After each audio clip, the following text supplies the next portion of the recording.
When you return, you can start executing the leaves from the nature walk. Actually, you can use two approaches.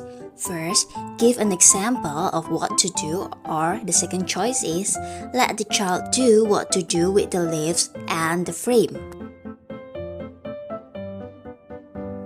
The leaves also can be torn into small pieces and then arranged according to the child's creativity.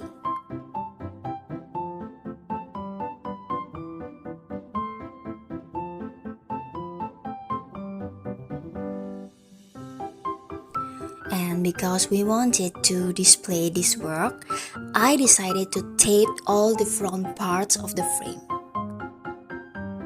And this is the benefit of this activity. I hope it helps and enjoy the video, and see you soon.